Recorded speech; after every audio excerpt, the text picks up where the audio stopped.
Assalamualaikum warahmatullahi wabarakatuh. Halo semuanya teman-teman. Selamat malam. Selamat datang kembali di channel Ilo Bercerita dan masih bersama saya Ilo. Dimanapun teman-teman berada, semoga teman-teman selalu dalam keadaan sehat dan berbahagia. Amin. Amin ya robbal alamin. Pada kesempatan yang baik ini, saya akan membawakan satu kisah dari Isyawara Senja. Oh, ini kisahnya keren banget nih kalau dari Isyawara pasti ya. Tapi sebelum kita masuk ke dalam kisahnya, buat teman-teman mungkin yang baru bergabung atau yang sudah lama bergabung ya, tapi lupa belum subscribe, bisa diklik dulu tombol subscribe ya. Jangan lupa lonceng notifikasinya dinyalakan, agar teman-teman selalu mendapatkan notifikasi dari konten-konten yang akan kami upload di setiap harinya.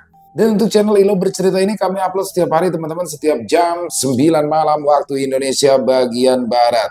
Dan gak pakai berlama-lama lagi, gak pakai kepanjangan bahasa basinya, langsung saja kita masuk ke dalam kisahnya. Kita menuju ke Jawa Timur.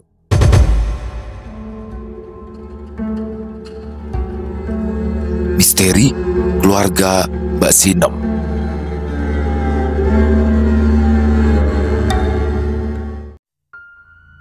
Di sebuah desa kecil di Jawa Timur, sekitaran tahun 1985, terdapat sebuah rumah besar dengan dinding bercat putih yang berdiri kokoh di ujung desa. Rumah itu dihuni oleh Parti dan anak perempuannya yang bernama Sinem yang sudah berusia 50 tahun tapi belum menikah. Desa mereka dikelilingi oleh sawah yang luas yang hampir semuanya adalah milik Parti. Dia memang perempuan tangguh yang pandai mengurus harta peninggalan suami. Di usia senjanya, ia masih kuat mengawasi para pekerja di sawahnya walau tubuhnya mulai menunjukkan tanda-tanda kelelahan. Pagi itu, sinar matahari menembus jendela kaca besar yang ada di ruang tengah. Sinem sedang duduk di kursi rotan di teras, memandang jauh ke arah sawah yang membentang. Matanya kosong, tapi wajahnya tenang. Rambutnya yang panjang digulung rapi menambah kesan anggun pada penampilannya.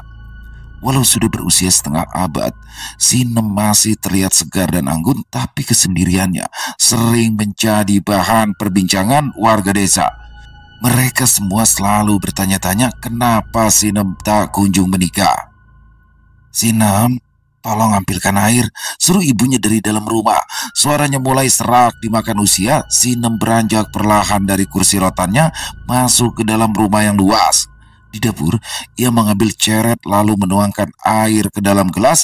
Lantai dapur terasa dingin di telapak kakinya, kontras dengan panasnya sinar mentari di luar. Ia membawa air itu ke ruang tengah, tempat ibunya duduk di kursi kayu besar menghadap ke arah jendela. "Terima kasih, Nem," ujar Parti sambil menatap anak perempuannya yang terlihat tenang walau sedang gundah. Desa tempat mereka tinggal kecil, tapi masyarakatnya selalu banyak berbicara. Tiap kali Parti pergi ke pasar, selalu saja ada yang menyindir halus soal Sinem. "Sayang ya Mbak Parti, Mbak Sinem belum menikah juga, padahal cantik loh dan sudah berumur. Kok yang masih sendiri?" Parti hanya tersenyum tipis, tapi di dalam hatinya ia tahu bahwa desas-desus itu tak akan pernah berhenti.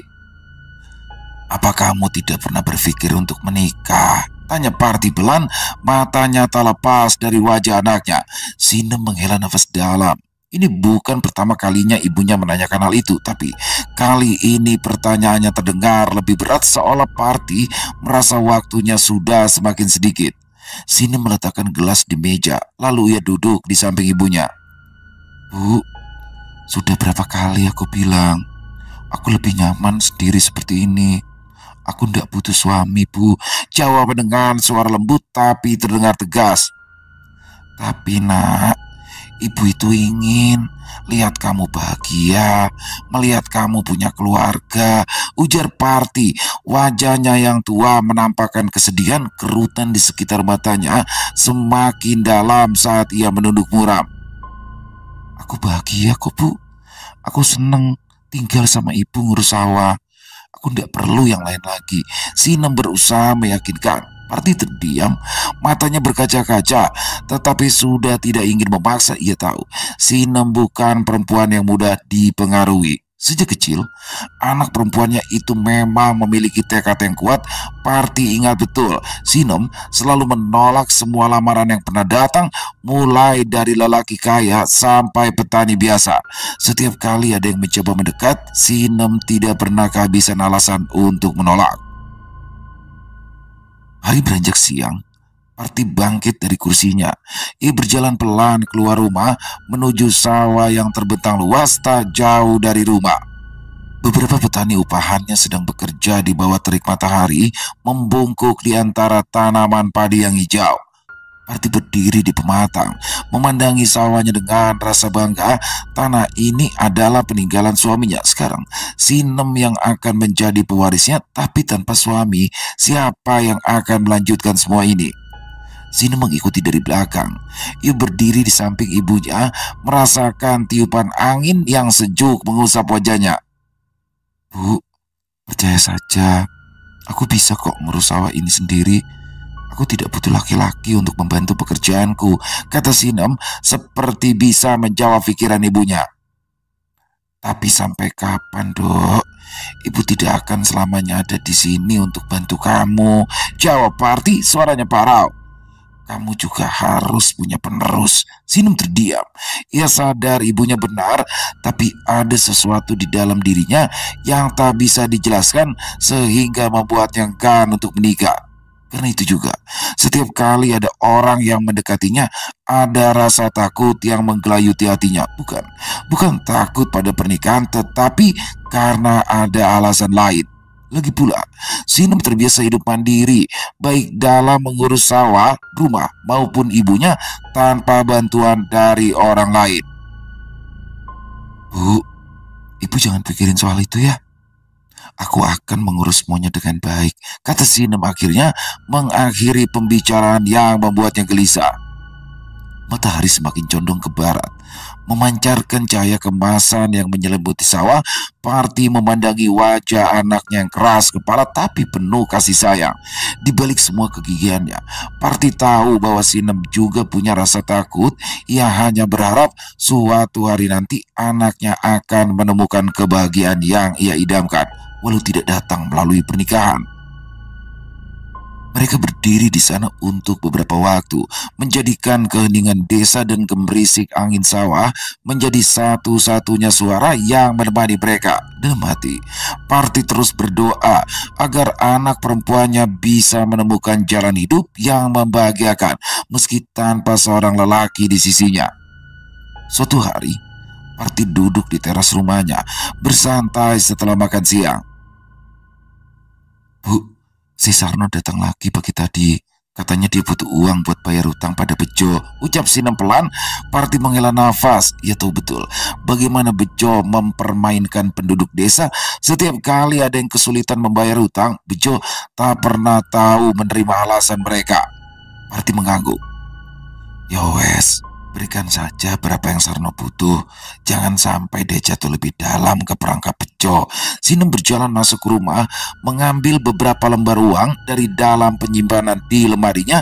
Sinem menggelengkan kepala. Ya, ibunya memang tidak tega kalau melihat tetangganya kesulitan. Hanya saja, kadang hal ini akan berimbas buruk pada hal yang tidak mereka inginkan. Beberapa saat kemudian, terdengar langkah kaki berat di depan rumah. Bejo lewat. Selalu ada senyum licik yang melekat di wajahnya. Tubuhnya besar, bajunya kumal, dan matanya tajam seperti elang. Ia berjalan pelan melewati rumah Parti. Matanya melirik tajam ke arah atas. Sepertinya senang sekali berbagi, ejek Bejo, suaranya setengah mengejek. Parti tak mengubah posisinya, hanya pandangannya yang sedikit beralih menatap Bejo dengan dingin. Sinem yang baru keluar dari dalam rumah membawa uang untuk Sarno berhenti sejenak kala melihat Bejo melintas. Dia tahu betul bagaimana kelakuan lelaki itu. Setiap kali Bejo melihat mereka, ia pasti menunjukkan sikap tak sopan. Bahkan tak jarang ia meludah ke tanah dengan penuh penghinaan. Jaga ucapanmu, Jo, jawab Parti pendek. Ia tetap tenang, tak ada kemarahan tersirat di balik nada suaranya. Bejo tertawa kecil, lalu meludah di tanah dekat pagar rumah Parti. Kita lihat saja, sampai kapan Sampean bisa bertahan, Mbah, katanya sebelum berlalu pergi. Sinem mengepalkan tangan, wajahnya memerah. Ia ingin membalas, tapi ibunya memberi isyarat dengan kerlingan mata agar tetap tenang. Biarkan saja dia, Dok, ucap Parti dengan suara pelan. Orang seperti dia akan kena batunya sendiri. Tidak lama kemudian, Sarno datang. Wajahnya penuh rasa malu, tetapi keadaan memaksanya untuk meminta bantuan pada janda tua kaya raya itu. Pak Parti, maaf, saya merepotkan terus, ucap Sarno sambil menunduk. Parti tersenyum tipis, menyerahkan uang yang sudah disiapkan Sinem. Ini, pakai uang ini untuk bayar utangmu pada Bejo. Tapi ingat, jangan sampai pinjam utang lagi ke dia. Sarno mengangguk, matanya berkaca-kaca. Terima kasih, Mbak Parti. Saya tidak tahu apa yang akan terjadi kalau tidak ada sampean. Setelah Sarno pergi, Sinem duduk di samping ibunya. Wajahnya masih terlihat kesal. Aku heran, kenapa masih ada aja orang kampung yang berutang pada Bejo? Parti menarik nafas panjang. Karena mereka tidak punya pilihan lain, Dok. Di desa kita ini banyak orang miskin, dan Bejo juga tahu itu. Makanya dia memanfaatkan mereka. Sudahlah, lupakan saja. Kalau bukan kita yang membantu mereka, lalu sopo? Lagi pula, kita tidak rugi sama sekali, justru akan diuntungkan. Sinem terdiam. Kata-kata ibunya sederhana, tapi penuh makna. Hari semakin sore, Parti masuk ke dalam rumah, meninggalkan Sinem yang masih duduk di teras. Dari kejauhan terlihat Bejo sedang berbicara dengan beberapa penduduk desa. Aku tidak mengerti, Bu. Kenapa kita harus memilih jalan begini? Gumam Sinem. Memangnya kita bisa memilih jalan hidup? Rupanya Parti masih mendengar suara Sinem. Sementara itu, Bejo berdiri di depan warung kopi dengan wajah masam. Meski tengah dikelilingi oleh para penduduk yang berbicara menjilat perhatiannya, pikirannya melayang jauh. Matanya sesekali melirik ke arah rumah Buparti, tempat Sinem dan ibunya tinggal. Setiap kali ia memandang rumah itu, dada Bejo berdenyut. Sebenarnya, dia tak pernah ingin menjadi rentenir, tapi ia terpaksa melakukan karena sakit hati. Bejo dulunya adalah seorang pemuda dengan penuh ambisi. Saat itu Sinem juga masih muda, cantik dan anggun. Banyak lelaki di desa yang tertarik padanya, dan termasuk Bejo. Ia bahkan pernah mencoba melamar Sinem, berharap bisa menjadikan Sinem sebagai istrinya, tapi lamaran itu ditolak mentah-mentah. Bejo juga tidak pernah diberikan alasan tentang penolakan yang terasa seperti pukulan keras di wajahnya. Rasa malu itu ia bawa sampai sekarang, meskipun ia sudah memiliki 2 istri yang lebih muda daripada Sinem. Tapi luka dari penolakan tersebut tak akan pernah hilang. Tanpa Sinem menjelaskan, dia sudah bisa menduga perempuan itu menolaknya karena tidak sekaya keluarga Sinem. Bejo sakit hati. Dia harus jadi lebih kaya daripada Sinem agar menyesal karena menolaknya. Mas Bejo, kenapa cemberut gitu?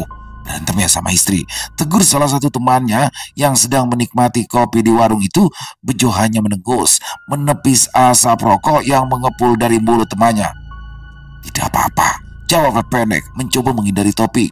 Pikirannya terusik lagi saat ia melihat Sinem keluar dari rumahnya. Meski sudah lebih tua, Sinem masih terlihat anggun. Rambutnya yang digelung rapi, wajahnya yang bersih, dan langkahnya yang tenang selalu mengingatkan Bejo pada masa lalu.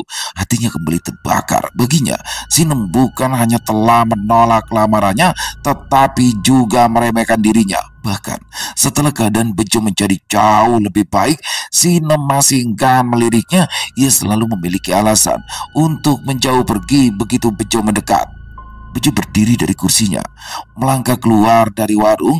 Ia menghampiri beberapa orang yang sedang bekerja di sawah dekat rumah Parti, berharap bisa mendengar kabar yang bisa memuaskan hatinya.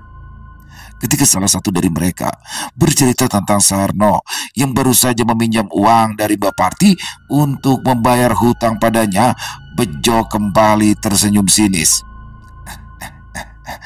Lihat saja Sinem, uangmu itu tidak akan bertahan lama.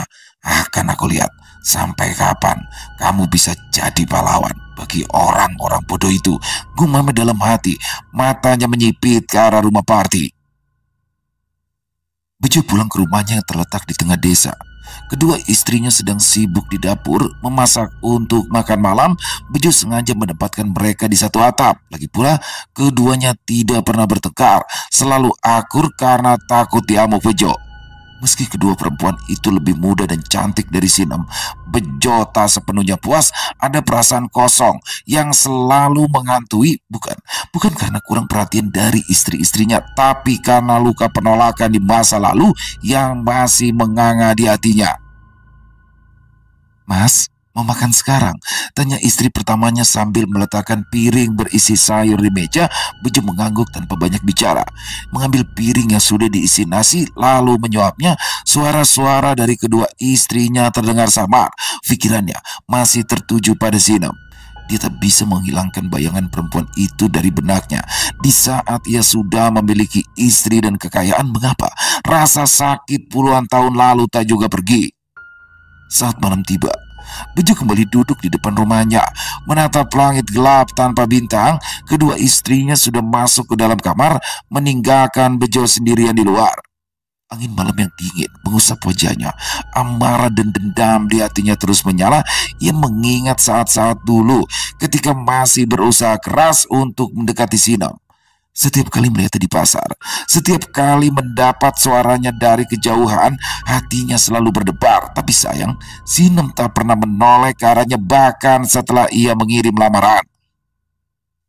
Lamaran yang ditolak adalah puncak dari penghinaan, dan ia berharap bisa mempermalukan Sinem dengan status sekarang, dengan kekuasaan uang yang ia miliki. Tapi nyatanya Sinem tetap hidup tenang, tak peduli padanya atau pada apa yang ia bangun. Bejo meremas tangan, kukunya menancap tajam di telapak tangan. Kalau saja waktu itu dia menerima lamaranku, mungkin semuanya akan berbeda, pikirnya. Sayang dia belum sadar, Sinem bukanlah perempuan yang bisa ditundukkan oleh materi ataupun janji manis. Itulah yang membuat Bejo semakin geram. Beberapa bulan kemudian, Bejo kembali melintasi rumah Mbak Parti. Sinem sedang menyapu halaman, matanya fokus ke tanah tanpa memperhatikan Bejo yang melintas di depannya. Hati Bejo kembali terbakar, tapi kali ini ia mencoba menyembunyikan kemarahannya. Bejo meludah lagi, sebuah kebiasaan yang ia pelihara untuk menunjukkan rasa bencinya. Akan tetapi, Sinem kembali tidak bereaksi. Sikap tenangnya membuat Bejo bertambah marah. "Dasar perempuan sombong," gumamnya pelan sambil terus berjalan. Bejo berjalan pergi dengan wajah merengut. Bayangan Sinem tetap ada di benaknya, menghantui setiap langkah yang ia ambil. Dia tak menoleh lagi, sehingga tak menjadari Sinem diam-diam mencuri pandang ke arahnya. Matahari di langit mulai meredup. Sementara angin lembut berembus dari arah perkebunan. Sinem duduk di ruang tengah rumahnya, tatapannya kosong. Sejak 2 bulan terakhir, ibunya jatuh sakit secara mendadak. Perutnya membuncit tanpa sebab yang jelas. Meskipun Sinem sudah mendesak berkali-kali, Mbak Parti bersikeras tidak mau dibawa ke rumah sakit. Bagi Mbak Parti, rumah sakit adalah tempat yang mengerikan. Ia lebih memilih dirawat di rumah, di mana ia akan dirawat oleh anak satu-satunya. Sinem duduk di samping tempat tidur ibunya, memandangi tubuh renta yang semakin kurus kontras dengan perut yang semakin membesar. Mata Mbak Parti sering terlihat lelah, tapi ada keteguhan yang tak pernah pudar.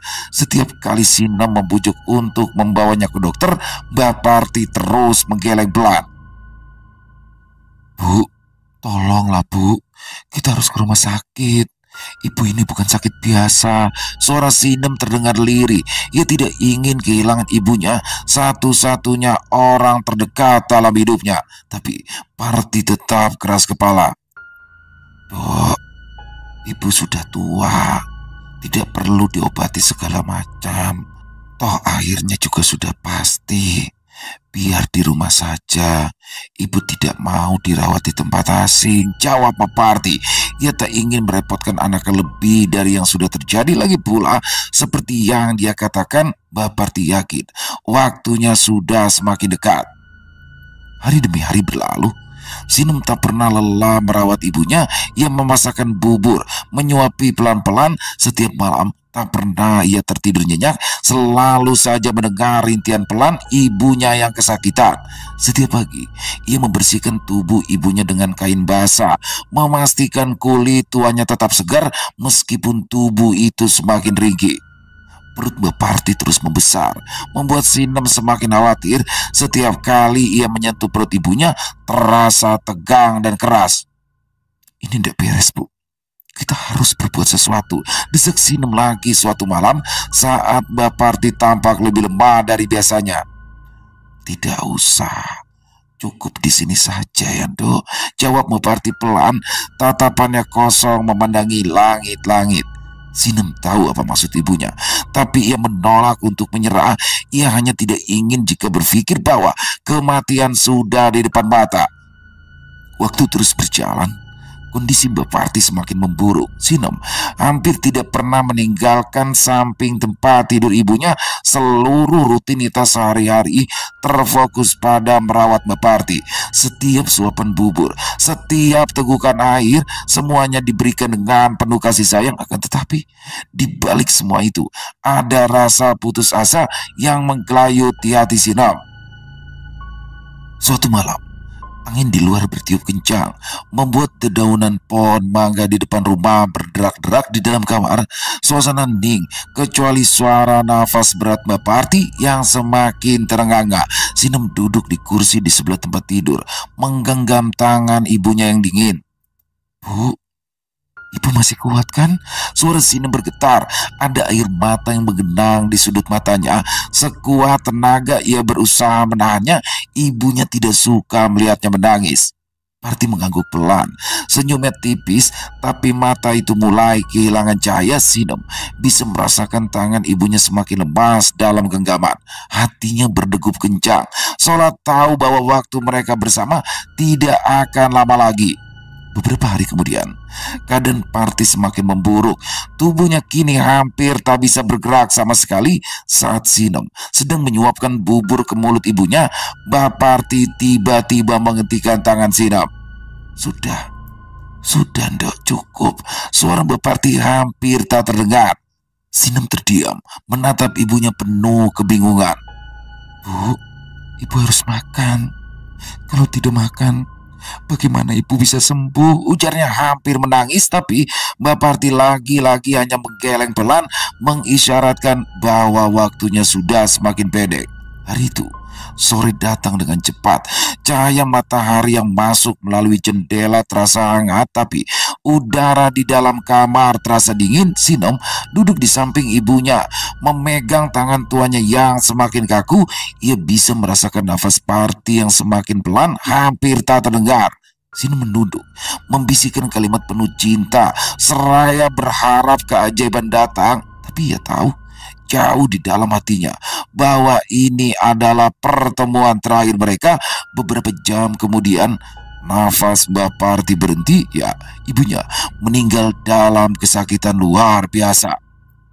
Sinem memandangi wajah ibunya. Air matanya jatuh tanpa bisa dibendung lagi. Ia menunduk, mencium tangan ibunya untuk terakhir kalinya sebelum bangkit dari kursi dengan langkah yang berat. Seluruh jiwanya terasa kosong, seolah-olah hidupnya telah berubah dalam sekejap. Ibunya, satu-satunya orang yang selalu ada untuknya, kini telah tiada. Kabar tentang kematian Mbak Parti menyebar dengan cepat di desa kecil itu. Awalnya tidak ada yang curiga karena mereka semua tahu Mbak Parti lama jatuh sakit. Akan tetapi warga mulai bergosip saat jenazahnya hendak dimandikan, bau busuk yang menyengat tercium dari tubuh Mbak Parti meskipun ia baru saja meninggal beberapa jam sebelumnya.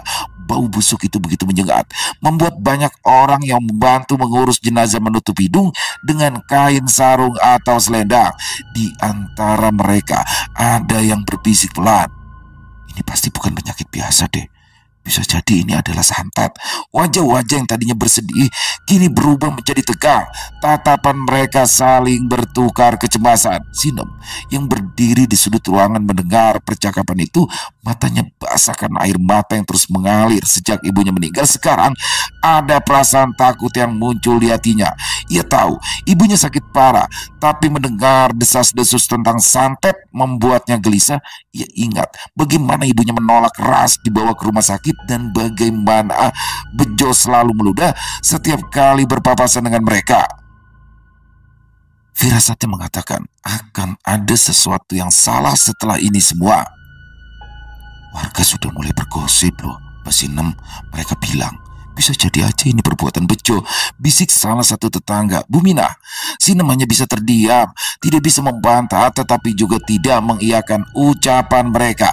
Semakin banyak warga yang datang melayat, semakin banyak pula yang berbisik tentang kemungkinan santet kiriman Bejo. Apalagi semua orang tahu bahwa Bejo masih menyimpan dendam lama terhadap keluarganya, terutama terhadap Sinem yang pernah menolak lamarannya bertahun-tahun yang lalu. Setiap kali pintu rumah terbuka, angin membawa bau itu keluar, menyebar ke halaman depan. Beberapa orang yang baru datang melayat langsung terlihat menutup hidung dengan ekspresi jijik, tapi tak ada yang berani bicara keras-keras. Di luar rumah, suara gemerisik dedaunan dan angin yang dingin menambah suasana mencekam. Beberapa orang yang masih berada di halaman depan mulai berbisik-bisik membahas kemungkinan santet Bejo.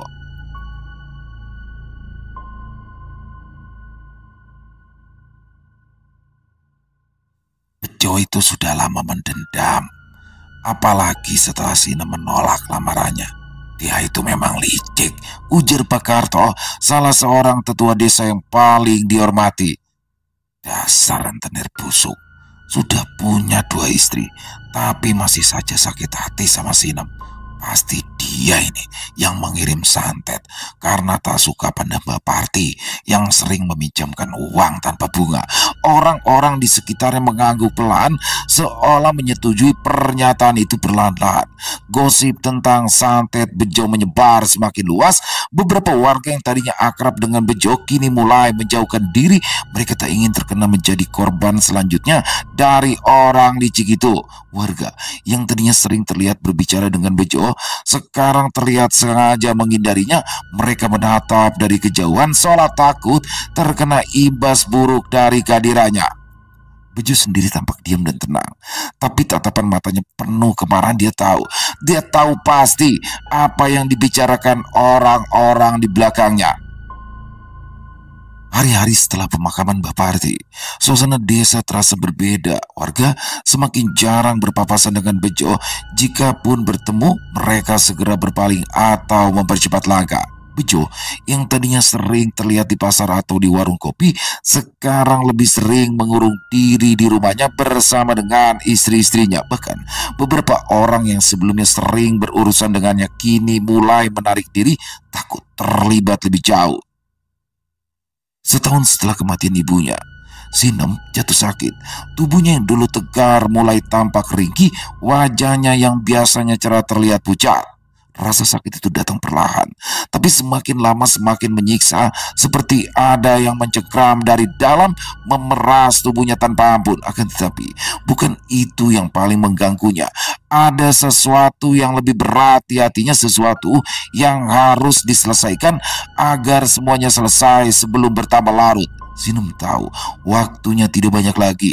Ia harus bicara dengan Bejo hari itu. Dengan sisa-sisa kekuatan yang masih ada, Sinem memanggil salah satu tetangganya, Pak Dirman. Suaranya serak saat meminta bantuan. Pak Dirman, tolong panggilkan Bejo ke rumah ya. Ada yang harus saya bicarakan. Pak Dirman terdiam sejenak. Bejo, Pak Sinem yakin dia itu... Saya yakin, potong Sinem, matanya yang sayu menatap Pak Dirman dengan serius. Tolong katakan padanya, Ini penting. Pak Dirman mengangguk ragu, lalu segera beranjak pergi. Ia tahu reputasi Bejo yang semakin buruk di desa ini sejak kematian Mbak Parti. Warga semakin menghindari Bejo. Ada yang takut, ada pula yang jijik. Hanya saja permintaan Sinam kali ini berbeda. Ada kesan mendesak yang membuat Pak Dirman tak bisa lagi menolak. Sementara itu, di rumahnya, Bejo sedang duduk di teras sambil menghisap rokok. Asap rokok mengepul tipis, menghilang bersama angin yang berembus pelan. Wajahnya yang keras kini tampak lebih tegang sejak desas-desus santet yang menyebar. Dia merasa dipojokkan, dituding atas sesuatu yang tak pernah ia lakukan. Dua istrinya sering menanyakan soal gosip itu, tapi Bejo selalu menyangkal. Ketika Pak Dirman datang dan menyampaikan pesan dari Sinem, Bejo tersentak. Matanya menatap tajam seolah ingin menolak mentah-mentah. Sinem, mau apa dia? Jangan-jangan dia menuduh saya lagi yang menyantet dia sampai sakit parah. Gumam Bejo lebih kepada dirinya sendiri. Pak Dirman menggeleng pelan. Mbak Sinem bilang ini penting. Kalau tidak penting, dia tidak mungkin memanggilmu. Bejo terdiam. Ada sesuatu dalam hati kecilnya yang mengatakan bahwa ini bisa menjadi kesempatan terakhirnya untuk berbicara dengan Sinem. Meski dendam lama masih membara, ada rasa penasaran yang tak bisa ia abaikan. Setelah menghela nafas berat macam-macam, Bejo akhirnya tiba di rumah Sinem. Rumah itu gelap, hanya diterangi oleh beberapa lampu yang menyala temaram. Udara dingin terasa menusuk. Suasana begitu sepi, tidak ada suara jangkrik ataupun anjing yang menggonggong, hanya kesunyian yang janggal. Bejo mengetuk pintu pelan. Tak lama kemudian, seorang tetangga yang berbaik hati menjaga Sinem membukakan pintu dan mempersilakannya masuk tanpa banyak bicara. Di dalam rumah, suasana lebih terasa mencekam. Bau obat-obatan dan keringat bercampur membuat udara terasa berat. Di ruang tengah, Sinem berbaring di atas dipan. Tubuhnya tertutup selimut tebal, wajahnya pucat pasi, matanya cekung, bibirnya kering, tapi tatapan matanya masih sama seperti dulu, penuh dengan ketegasan.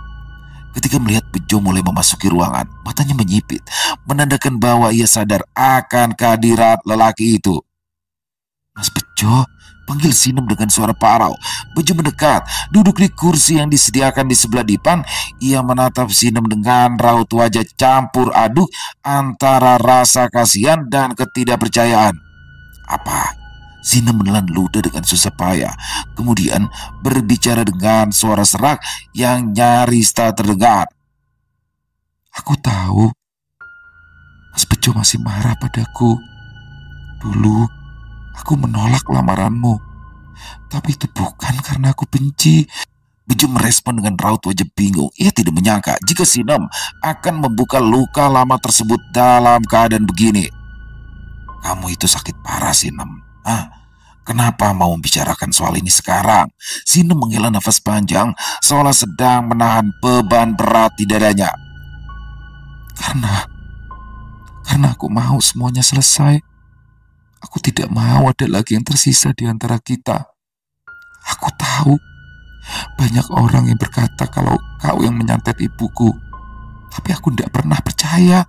Bejo mengangkat alisnya. Kamu tidak percaya? Tidak. Aku kenal kamu, Bejo. Kamu memang kasar, tapi kamu bukan pembunuh. Ucapan itu mengejutkan Bejo. Selama ini ia merasa dikucilkan, dibenci karena tuduhan tak berdasar. Tapi mendengar Sinem berkata seperti itu, hatinya tak urung terguncang juga. Apa sebenarnya yang kamu mau? Tanya Bejo lagi. Kini suaranya lebih lembut. Sinem menutup matanya sesaat, seolah berusaha menahan rasa sakit yang semakin menyiksanya. Aku cuma mau semua ini selesai dalam damai. Aku mau mati dengan tenang. Aku tidak mau ada dendam lagi. Semua ini harus selesai. Ruangan itu tiba-tiba saja terasa semakin dingin. Angin malam yang menerobos celah-celah dinding kayu membuat suasana semakin mencekam. Bejo merasakan bulu kuduknya merembang, sementara ia terus menatap Sinem yang kondisinya semakin lemah. Sinem, Bejo akhirnya bersuara, tapi kalimatnya tertahan. Dia tidak tahu harus berkata apa. Rasa marah, sakit hati, dan perasaan bersalah bercampur aduk dalam dirinya. Sinem membuka matanya perlahan, menatap Bejo sekali lagi. Ada yang harus kita bicarakan berdua saja. Tolong minta orang lain untuk pergi dari sini.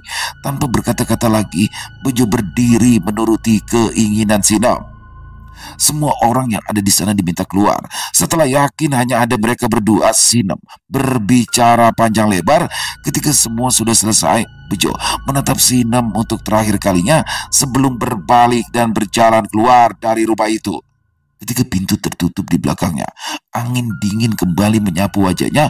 Wajah yang biasanya tampak sinis kini terlihat kuyu penuh kesedihan. Sementara di dalam rumah, Sinem tetap berbaring. Matanya masih terbuka lebar, nafasnya tersengal-sengal berat. Rasa sakit teramat hebat membuatnya meronta-ronta hingga akhirnya terjatuh dari atas dipan. Kematian Sinem tidak mengejutkan seluruh desa. Setelah Bejo meninggalkan rumahnya malam itu, kondisi Sinem memang semakin parah. Pagi hari, kabar kematian Sinem menyebar seperti api di tengah musim kering. Warga berbondong-bondong datang ke rumah Sinem untuk mengantarkan kepergian perempuan itu ke tempat peristirahatan terakhirnya. Akan tetapi, yang mereka saksikan di sana membuat bulu kuduk merinding. Tubuh Sinem yang semula kurus itu kini berubah dengan cara yang tidak wajar. Rambut-rambut hitam kasar mulai tumbuh di seluruh tubuhnya, memenuhi tangan, kaki, bahkan wajahnya. Wajah yang dulu halus dan tirus kini melebar, rahangnya membesar, matanya seolah tenggelam di balik lipatan-lipatan daging yang kian menebal. Astaga, apa ini? Bisik salah satu tetangga yang hadir, suaranya bergetar. Dia berubah mirip monyet. Teriak yang lain dengan wajah pucat. Desas-desus segera beredar di antara kerumunan yang datang. Mereka tidak hanya kaget, tapi juga ketakutan. Wajah Sinem mirip monyet. Tubuh yang berbulu tebal semakin menambah kemiripannya. Bejo yang mendengar kabar kematian Sinem memutuskan untuk tidak datang. Ia tahu, jika saja ia sampai muncul, warga pasti akan langsung menudingnya sebagai penyebab. Apalagi dengan perubahan mengerikan yang terjadi pada tubuh Sinem, tuduhan itu pasti semakin kuat. Bejo lebih memilih mengunci diri di rumah, mendengarkan dari kejauhan keributan yang terjadi. Jangan biarkan jenazahnya lama-lama di sini. Dia itu harus segera dikuburkan, teriak seorang lelaki tua penuh desakan. Warga yang mendengar saran itu segera setuju. Beberapa perempuan dengan gan mendekati jenazah Sinem. Mereka menggunakan kain panjang untuk menutupi tubuh yang sudah tak lagi dikenali itu. Tapi ketika kain menyentuh kulitnya, beberapa dari mereka mundur dengan wajah pucat. Kulitnya panas, seru salah satu dari mereka. Tangannya bergetar seperti dibakar api. Sangat panas.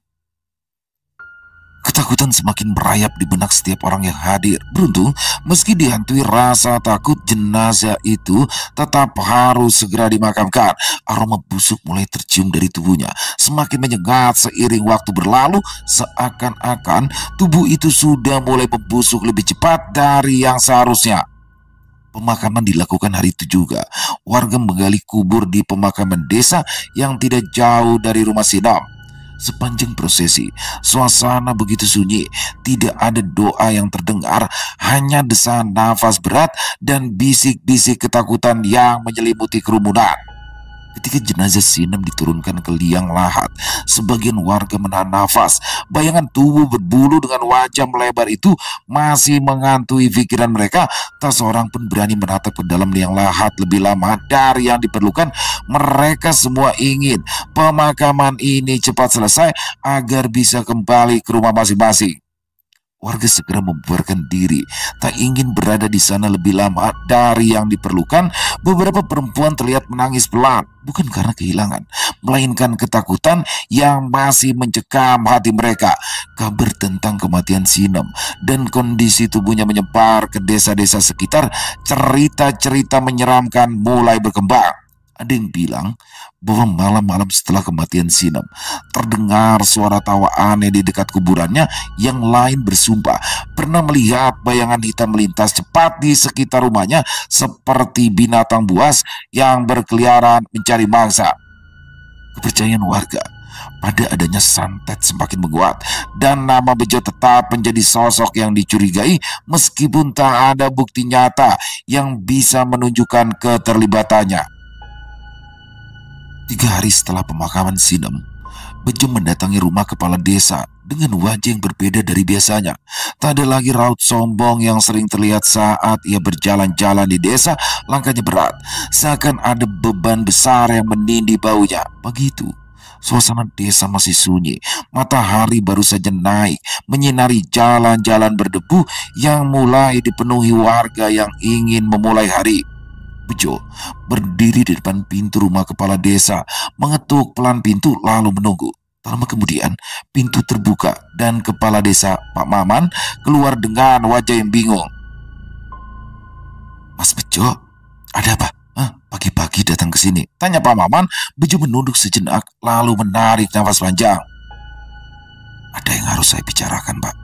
Ini penting," jawab Bejo dengan suara yang terdengar berat dan penuh beban. Pak Maman mempersilakannya masuk ke dalam rumah. Mereka lalu duduk di ruang tamu. Bejo mengeluarkan sebuah amplop coklat besar dari saku bajunya. Dengan tangan yang sedikit gemetar, ia menyerahkan amplop itu kepada Pak Maman. "Loh, apa ini, Mas?" tanya Pak Maman. Membuka amplop itu perlahan. Di dalamnya ada selembar surat tanah dan rumah milik Sinem. Pak Maman melihat surat-surat itu dengan kening berkerut, lalu menatap Bejo dengan heran. "Sinem menitipkan ini kepada saya sebelum dia meninggal dunia. Dia bilang tanah dan rumahnya harus dihibahkan kepada warga yang tidak mampu di desa kita. Katanya ini sudah menjadi keputusannya yang terakhir," ujar Bejo pelan. Suaranya hampir seperti bisikan.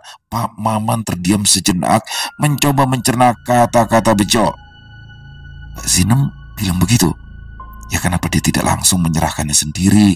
Bejo menatap kosong ke arah lantai, lalu melanjutkan ceritanya. "Waktu itu, saat saya dipanggil ke rumahnya, saya juga heran. Tapi Sinem bilang, dia tahu kalau waktunya sudah dekat. Dia tahu dia akan meninggal. Dia ingin mengakui sesuatu yang sudah lama disimpannya. Saya tidak mengerti maksudnya pada awalnya, tapi dia mulai bercerita." Pak Maman menjandarkan tubuhnya ke kursi, mendengarkan dengan seksama. Bejo melanjutkan ceritanya. Kali ini suara yang terdengar lebih pelan, hampir berbisik. "Sinem bilang, dulu neneknya itu memuja pesugihan monyet, dan itu sudah terjadi turun-temurun dalam keluarganya. Menurut cerita Sinem juga, pesugihan itu memberi kekayaan pada keluarganya, tapi ada harga yang harus dibayar. Siluman itu akan meminta tumbal di waktu-waktu tertentu, dan perjanjian mereka diteruskan turun-temurun." Pak Maman menyipitkan mata, merasa ngeri karena mendengar cerita Bejo. "Pesugihan monyet? Maksudnya apa? Kamu serius, Jo?" Bejo mengangguk pelan. "Iya, Pak. Saya juga awalnya tidak percaya. Tapi Sinem bilang, itulah alasan dia tidak pernah mau menikah. Dia takut kalau pesugihan itu akan diteruskan melalui keturunannya. Dia tidak ingin mewariskan kutukan itu. Makanya dia memilih untuk hidup sendiri, menjaga agar tidak ada lagi yang terikat dengan pesugihan itu." Kepala desa terdiam, memandangi surat-surat di tangannya. Bayangan tentang apa yang telah diceritakan Bejo membuat udara di dalam ruangan terasa berat. Ada sesuatu yang mencekam, yang tak bisa dijelaskan hanya dengan kata-kata. Sinem bilang, dia sudah lama memutuskan berhenti melanjutkan perjanjian pesugihan itu. Tapi akibatnya tubuhnya mulai berubah. Katanya itu adalah bentuk dari hukuman pesugihan yang ia tolak. Dan itulah yang terjadi. Tubuhnya berubah seperti monyet sebelum dia meninggal. Dia mengatakannya sendiri, Pak Kades. Suara Bejo serak. Pak Maman menghela nafas berat. Warga desa memang sudah lama mencurigai ada sesuatu yang tidak beres dengan keluarga Sinem, apalagi dengan cara kematian Sinem dan ibunya. Tapi pesugihan monyet itu sungguh di luar dugaannya. Bejo lalu menatap Pak Maman dengan tatapan yang lelah. "Saya hanya menjalankan pesan terakhir Sinem, Pak Kades. Tanah dan rumah itu bukan milik saya. Dia ingin warga yang tidak mampu bisa mendapatkan manfaat dari tanahnya. Dia ingin menebus kesalahan keluarganya. Pak Maman terdiam sejenak, menatap surat-surat itu dengan pikiran yang berkecamuk. Lalu ia menatap Bejo yang tampak semakin lelah. Baik, baik Mas Bejo. Saya akan memastikan tanah ini dihibahkan sesuai dengan keinginan Sinem. Tapi sampean tahu, warga akan tetap curiga padamu setelah semua yang terjadi. Bejo mengangguk pelan, menerima kenyataan itu dengan pasrah. Saya tahu Pak Kades, tapi ini sudah jalannya. Biarkan saja, saya sudah melakukan apa yang bisa saya lakukan. Kepala desa mengangguk, lalu berdiri dan menggenggam tangan Bejo erat-erat. Terima kasih Mas Bejo, karena sudah datang dan menceritakan semuanya. Saya akan memastikan pesan Sinem dilaksanakan. Bejo mengucapkan terima kasih, lalu keluar dari rumah kepala desa. Saat berjalan pulang, langkahnya terasa semakin berat di setiap sudut jalan. Ia merasa ada tatapan warga yang menusuk, meski tidak ada yang berani bicara langsung padanya. Desa itu tetap sunyi. Hanya ada suara angin yang berembus di antara pepohonan. Bejo melanjutkan langkahnya, menyadari bahwa takdirnya sudah tertulis, tak ada yang bisa diubah lagi. Selesai. Wow, luar biasa kisah dari Isyawara Senja. Oh, saya suka nih kisah-kisah seperti ini. Jadi bener-bener kayak nggak bisa ditebak. Saya pikir akan mengisahkan tentang santet dari Bejo ya, dan memang arahnya ke Bejo, tapi ternyata Sinem, orang kaya, anak orang kaya ya. Setelah ibunya meninggal, pasti kekayaannya jatuh ke dia. Orang kaya, cantik, anggun, elegan, baik hati, tapi ternyata di balik itu semua dia menyimpan sesuatu yang sangat gelap. Jadi Sinem sampai di akhir hayatnya dia tidak menikah ya. Dia memang tidak mau menikah, bukannya belum, bahkan tidak. Jadi dia memang tidak ada keinginan menikah. Sebenarnya ada, tapi dia tidak mau karena ada sesuatu yang ternyata sesuatu itu adalah tentang terkait pesugihan yang dilakukan secara turun-temurun oleh keluarga besarnya.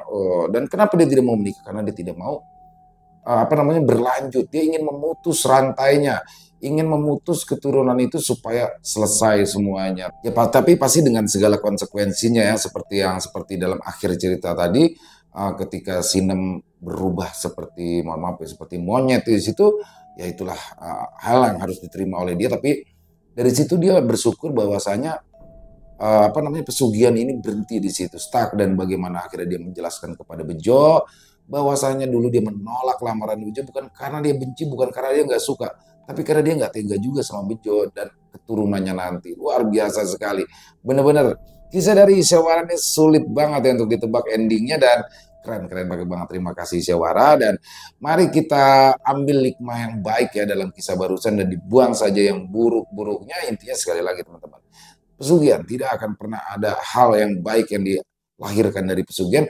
Seandainya ada, itu hanya sementara dan pada endingnya pasti akan selalu tragis.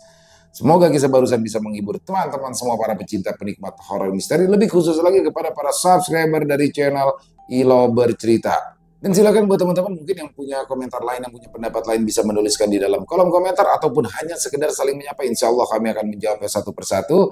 Buat yang suka dengan videonya bisa diklik tombol like atau tombol jempolnya, dan boleh juga dong di-share ya link videonya ke teman-teman yang lain agar juga ikut merasa terhibur. Dan sekali lagi buat teman-teman yang belum subscribe bisa diklik dulu tombol subscribe-nya. Jangan lupa lonceng notifikasinya dinyalakan agar teman-teman selalu mendapatkan notifikasi dari konten-konten yang akan kami upload di setiap harinya.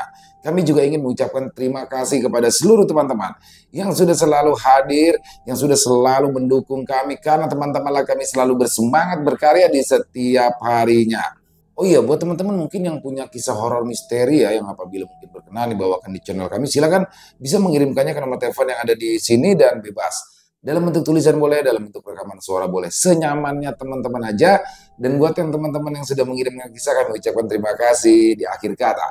Saya Ilo mengucapkan permohonan maaf apabila mungkin dalam pembawaan kisahnya ada kata-kata saya yang salah, ataupun ada kata-kata saya mungkin yang kurang berkenan. Kami mohon dibukakan pintu maaf yang seluas-luasnya, karena saya hanyalah manusia biasa tanpa kesalahan dan dosa. Sampai berjumpa lagi di konten-konten kami selanjutnya yang pasti tidak kalah serunya, yang pasti tidak kalah horornya. Masih bersama saya Ilo di channel Ilo Bercerita. Salam sehat, sukses, bahagia selalu untuk kita semua. Wassalamualaikum warahmatullahi wabarakatuh.